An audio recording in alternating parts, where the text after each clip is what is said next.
வயசுலேருந்தே பேசுறதுக்கு அப்படின்னா ரொம்ப ரொம்ப பிடிக்கும்.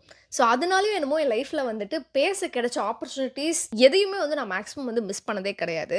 டு பி ஹானஸ்ட் அதனால தான் வந்து நான் இந்த யூடியூப் சேனலே ஆரம்பிச்சேன்னா வச்சுக்கோங்களேன். ஸோ அந்த அளவுக்கு எனக்கு பிடிக்கும். ஸோ அப்படி போயிட்டு இருந்த என் லைஃப்ல திடீர்னு வந்துட்டு இவ்ளோ பெரிய மேடையில, இவ்ளோ பெரிய ஹால்ல வந்து நமக்கு பேசுறதுக்கு ஒரு சான்ஸ் கிடைக்குமா?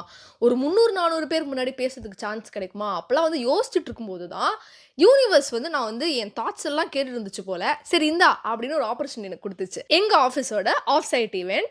அதோட மெயின் எம்சி நான் தான். அப்படி பல பல நாள் கழிச்சு, பல பல ரிஹர்சல்ஸ், பல விஷயங்கள தாண்டி அந்த நாள் வந்துச்சு. அவ்ளோ நாள் கான்ஃபிடென்ட்டா இருந்தேன்னா, வின்யூ சைஸ பார்க்கவும் செமையா பயந்துட்டேன். மக்கள் வர வர என் பயம் வந்து செமையா வந்து அதிகமாயிட்டு தான் இருந்துச்சே தவிர, கம்மியான பாடு இல்ல. பட் என் மைண்ட்ல ஏதோ ஒரு இடத்துல, ஸ்ருதி இது வந்து நீ ரொம்ப ரொம்ப ஆசைப்பட்ட விஷயம்டி.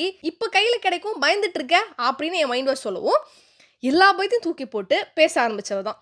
பேசுறேன், பேசுறேன், பேசுறேன். பேசிக்கிட்டே இருக்கேன்னு சொல்ற அளவுக்கு ஈவினிங் 4, 5 மணி வரைக்கும் பேசி, பேசி செம்ம டயர்ட் ஆயி வீட்டுக்கு கிளம்பிட்டேன். என்னதான் டயர்ட் ஆனாலும், அன்னைக்கு நைட் தூங்கும்போது ஏதோ ஒண்ணு பெருசா சாதிச்ச மாரி ஒரு ஒரு பெரிய ஹாப்பினஸ் வந்துச்சு பாருங்களேன்.